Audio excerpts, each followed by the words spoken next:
Hello साथियों, नमस्कार। स्वागत करते हैं यूट्यूब चैनल पर।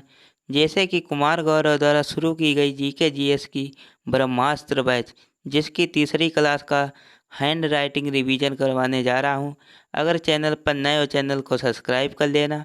आइए बढ़ते हैं पहले प्रश्न की तरफ। जैसे कि माइट्रोप्लास्ट किसे कहते हैं, तो बाहरी झिल्ली रहित माइट्रोकांड्रिया होती है। ये दोहरी झिल्ली युक्त होती है। अगला शब्द लिया गया था लाइसोसोम। तो इसकी खोज किसने की थी, तो डी डुबे ने इसकी खोज की थी। क्षतिग्रस्त डेमो कोशिका का पालन करती है। कोशिका की आत्मघाती थैली भी कहते हैं इसे। कोशिका का सफाई कर्मी भी कहते हैं। आटम बम भी इसे कहते हैं। आइए आगे बढ़ते हैं। तो आगे दोस्तों है अंतःप्रद्रव्य जालिका। खोज की बात करें तो पोर्टल परिवहन अंग पूरी कोशिका में फैला हुआ है। Okay sir. अगला परिवहन अंग जान लेते हैं। तो स्मूथ चिकनी सतह की बात करें, राइबोसोम नहीं होता है। लि, लिपिड वसा चर्बी यानी इधर खुरदरी सतह राइबोसोम होता है। प्रोटीन निर्माण युक्त होता है। आइए आगे बात करते हैं राइबोसोम के बारे में। तो अगला शब्द है राइबोसोम। तो राइबोसोम कोशिका का सबसे छोटा कोशिकांग होता है। पोलेट कण का खो बना होता है। खोज की बात करें तो पोलेट ने की थी। झिल्ली रहित होती है। प्रोटीन की फैक्ट्री इसे कहते हैं। कोशिका का इंजन भी इसे कहते हैं। आइए आगे बढ़ते हैं।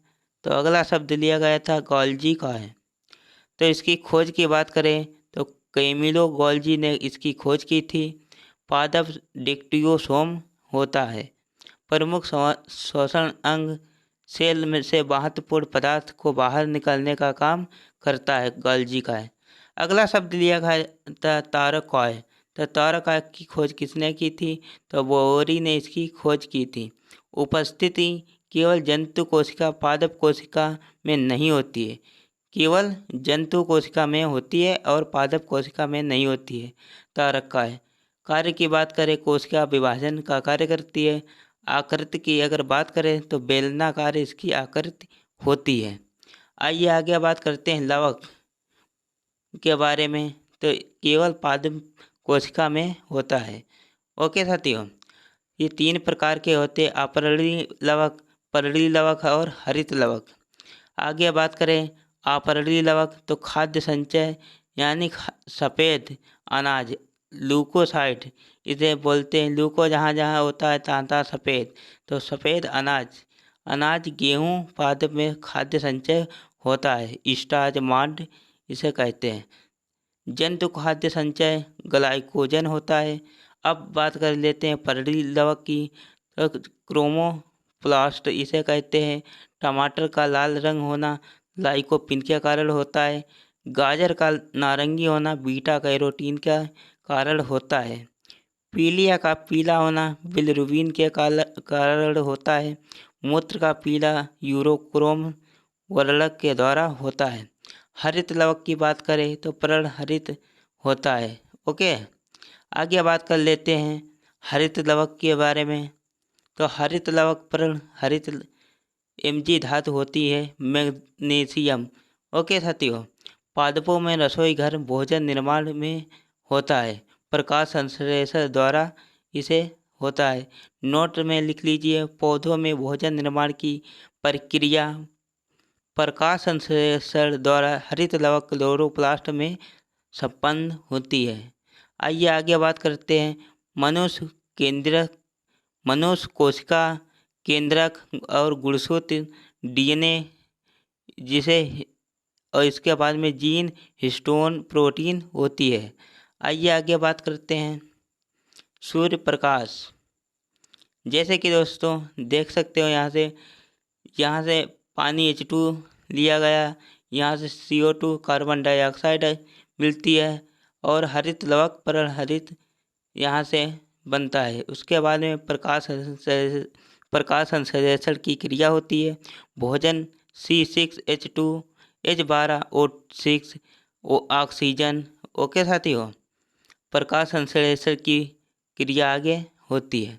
आगे दोस्तों देख सकते हैं यहाँ पे प्रकाश संश्लेषण सी O2 यानी 6CO2 plus 6H2O chlorophyll glucose C6H12 और 6 प्लस C6 ऑक्सीजन लिया जाता है। सरल एनाबॉलिक रिएक्शन बनाती है। ओके साथियों, सरल से जटिल की ओर जाती है तो एनाबॉलिक रिएक्शन बनाती है। प्रकाश ऊर्जा रासायनिक ऊर्जा की ओर बनाती है। नोट में लिख लिए श्वसन रेफ्रिजरेशन प्रकाश संश्लेषण का उल्टा होता है। ओके साथियों, यहाँ पे देख सकते हो C6H12O6 plus O2 catabolic reaction बनाती है। CO2 plus H2O plus energy.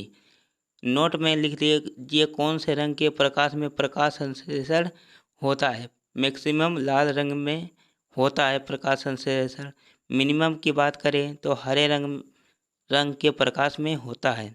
आइए आगे बात कर लेते हैं स्वपोषी और विषमपोषी।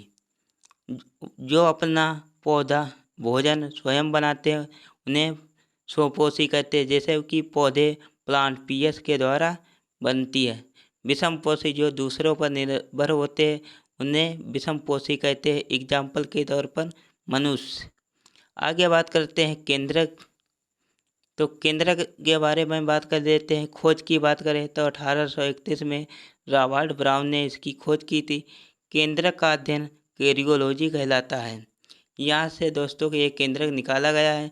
धागे नुमा संरचना होती है। क्रोमेटिन जाल होता है। ओके, डीएनए हिस्टोन प्रोटीन लिपटा रहता है। आनुवांशिक पदार्थ डीएनए प्लस हिस्टोन प्रोटीन होता है। ये दोस्तों देख सकते हैं सिंड्रोमियर कहते हैं इसे। ओके, इसका शब्द की बात करें तो बाल्डबेयर ने इसका शब्द दिया था। आगे बात करते हैं मनुष्य में 23 जोड़ी गुणसूत्र होते हैं, यानी 46 गुणसूत्र होते हैं, जिसे ऑटोसोम कहते हैं। कायिक गुणसूत्र इधर सेक्स क्रोमोसोम एलोसोम 44 गुणसूत्र होते हैं, 22 जोड़ी होते हैं। ओके साथियों, इधर एलोसोम में 1 जोड़ी होती है, यानी 2 गुणसूत्र होते हैं। नर में XY होते हैं और मादा में XX होते हैं। नोट में लिख लीजिए Y गुणसूत्र नर या मादा का निर्माण करता है। ओके साथियों, आगे बात करते हैं इसका अपवाद।